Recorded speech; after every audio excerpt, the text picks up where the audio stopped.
আসসালামু আলাইকুম সবাইকে। আশা করি সবাই ভালো আছেন। আমিও আল্লাহর রহমতে ভালো আছি। আমি মিক্স সবজি রান্না করার জন্য সবজি নিয়েছি। এটা টমেটো, কাঁচা টমেটো, পেঁয়াজ কলি, এটা সিম, মূলা, আলু। এটা দিয়ে আমি একটা মিক্স সবজি রান্না করব। এখন সবগুলোকে কুটবো। কোটা হয়ে গেছে আমার। এখন এগুলোকে আমি ধুয়ে নেব সব সবজিগুলো একসাথে পরিষ্কার করে। তারপরে আমি এখানে ধনেপাতা, পেঁয়াজ, রসুন এগুলো নিয়েছি। আপনার এগুলোকে গোল গোল করে টমেটোগুলোকে কুটছি। আপনার সিম, পেঁয়াজ কলি, মূলা, আলু এগুলোকে গোল গোল করে কুটেছি। আপনার এখন যাব আমি রান্না করতে। চুলায় কড়াই বসিয়ে দিয়েছি, তেল দিয়েছি। গরম হয়েছে কিনা সেটা এখন দেখব। হ্যাঁ, গরম হয়ে গেছে। এখন আমি পেঁয়াজ দেব, রসুন কুচি। এখন এটাকে হালকা আলতো জালে ব্রেস্তা করে নেব। ধীরে ধীরে ব্রেস্তাটা হোক, আস্তে আস্তে নিবু নিবু জালে এটা করতে হবে। আমার ভিডিওটা ভালো লাগলে সবাই অবশ্যই সাবস্ক্রাইব করবেন। আপনার হালকা ব্রেস্তা হয়ে গেলে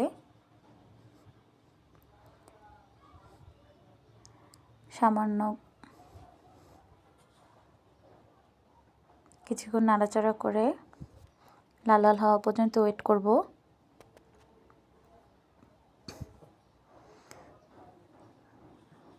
এটা ব্রাউন হয়ে গেলে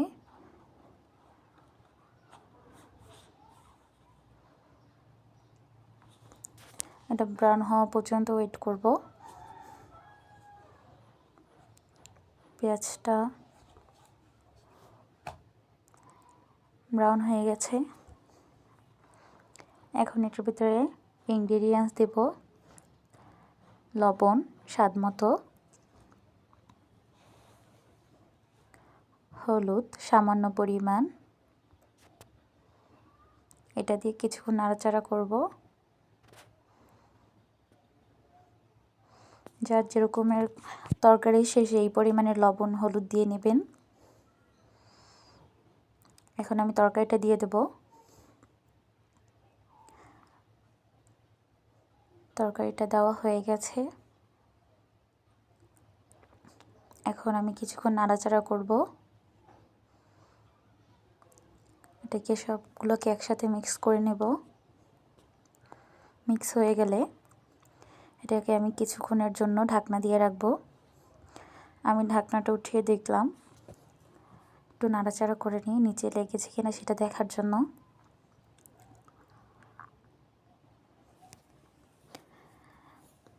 হালকা করে পানি ছেড়েছে। এখন আমি আরও কিছু সময় ঢাকনা দিয়ে রাখবো। ঢাকনাটা খুলে আবার কিছুক্ষণ নাড়াচাড়া করব। নাড়াচাড়া হয়ে গেলে কিছুটা সময় কষানোর জন্য রেখে দেব। নাড়াচাড়া কমপ্লিট করে হালকা একটু কষানোর জন্য রাখবো। এটা যত ভালোভাবে কষানো হবে তত ভালো লাগবে খেতে। এই সবজিটা যে কোনো কিছু দিয়ে খেতে খুবই ভালো লাগে। রুটি টুটি থেকে শুরু করে সব কিছু দিয়ে এটা তরকারিটা আপনার গরম গরম খেতে খুব মজা। সবাই একবার করে ট্রাই করব। এখন আমি পরিমাণ মতন পানি দিয়ে দেব, যতটুকু দরকার। বেশি পানি দেওয়ার দরকার নেই। তরকারিটা হালকা হালকা ডুবো ডুবো হয়ে গেলে অতটুকু পর্যন্ত দিলেই হবে। তাহলে তরকারিটা খুব ভালোভাবে হয়ে যাবে। বেশি গলবেও না, সবজিটা মিডিয়াম থাকবে। আমার পানিটা শুকিয়ে গেছে। এখন আমি একটু নাড়াচাড়া করে দেব। তরকারিটা আমার প্রায় হয়ে গেছে।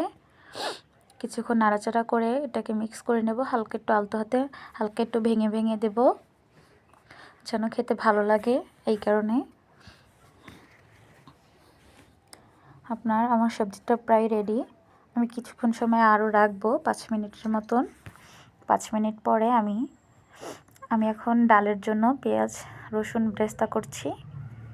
রসুনটাকে ব্রেস্তা হয়ে গেলে প্রায় রসুনটা হালকা ব্রাউন এসেছে,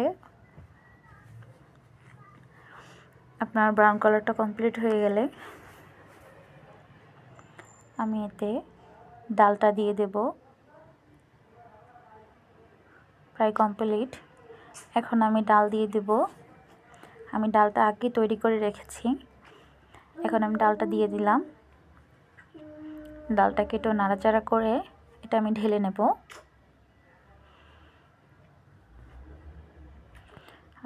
আমার ডাল রেডি, কমপ্লিট পুরো।